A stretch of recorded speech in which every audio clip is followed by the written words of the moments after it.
Le passage pour moi de passer de 7 milliards à 9 milliards en 2030, ça va créer un gigantesque environnement d'adversité.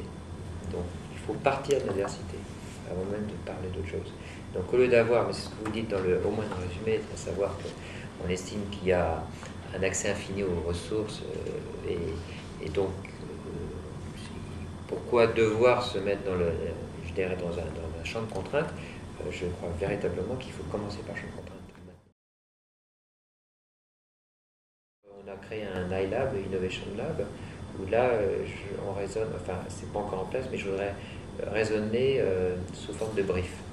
À savoir que je leur donne un brief. Je dis, que faut-il penser de ça? Donc une demi-page, il faut que je me limite à une demi-page en disant, bon, on se revoit dans un mois. Pas de steering committee, je ne veux pas savoir. Qu'est-ce que ça vous dit? Et donc de laisser encore effectivement le champ, et en mettant dans des équipes des vieux de la vieille qui disent bon attendez, on va peut-être pas trop rêver, et puis des jeunes qui vont au contraire rêver. Donc la notion d'intuition. Mais l'intuition, pour moi, elle doit être dirigée par le fait qu'on pose une question. Les entreprises ont perdu un peu de spontanéité. Celui qui est dans son garage, il est spontané parce qu'il est tout seul, il n'y a pas vraiment beaucoup de steering committee derrière, si ce n'est son banquier qui dit on va bientôt arrêter de financer. Le gars, il est pour le coup, comme Steve Jobs dans son garage, il est tout seul, il est en pleine adversité. Enfin, je sais pas, vous avez dû lire sa bio. Bon, c'est un enfant qui était abandonné ses parents, il avait une frustration et une demande. Et finalement, il a créé pour démontrer qu'il était capable de faire quelque chose. Il n'a même pas fait toutes ces années d'études. Donc cette notion de spontanéité était bien liée au fait qu'il n'avait rien à perdre. Une entreprise considère tout le temps qu'elle a tout à perdre, ses marges, ses clients, sa réputation, etc. Et je pense que la démarche d'innovation doit être là pour dire oui, il y a ça, mais il y a autre chose.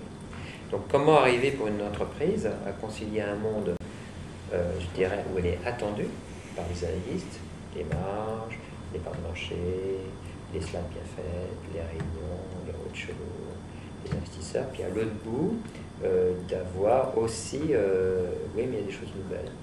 Oui, quel est le business model? On ne sait pas, mais c'est ça qui est bien, c'est qu'on ne sait pas. On a maintenant, depuis un certain nombre d'années, mis ce qu'on appelle des tops, voilà, qui protègent l'ensemble. Bon. Et on s'est posé la question de savoir, ça c'est un exemple, mais notre processus d'innovation qui consiste à faire des moulages, de retour, etc., de dire est-ce qu'on ne peut pas faire quelque chose de plus simple et surtout de plus simple qui permette de changer rapidement d'avis et d'aboutir rapidement à la solution qui nous paraisse la plus attractive, notamment la clientèle de clients. Et donc on s'est demandé comment y arriver et on a trouvé un outil qui vient de sortir qui s'appelle l'imprimante 3D. C'est une relative frugalité en ce sens qu'on ne rentre pas dans un grand processus, je dirais, de fabrication. On arrive à faire quelque chose de rapide. Donc pour moi, c'est la rapidité qui va le faire. Alors, après, c'est la notion de curiosité, c'est qu'on se dit, mais une fois qu'on a fait ça, et qu'on va dire aux filiales, ok pour que vous mettiez ça sur vos têtes, on a deux options. Première option qui consiste à en faire fabriquer tant à un tel endroit, ou bien de leur dire, vous avez le droit d'investir une imprimante 3D dans votre filiale, et puis vous les faites, et moi je vous envoie le code.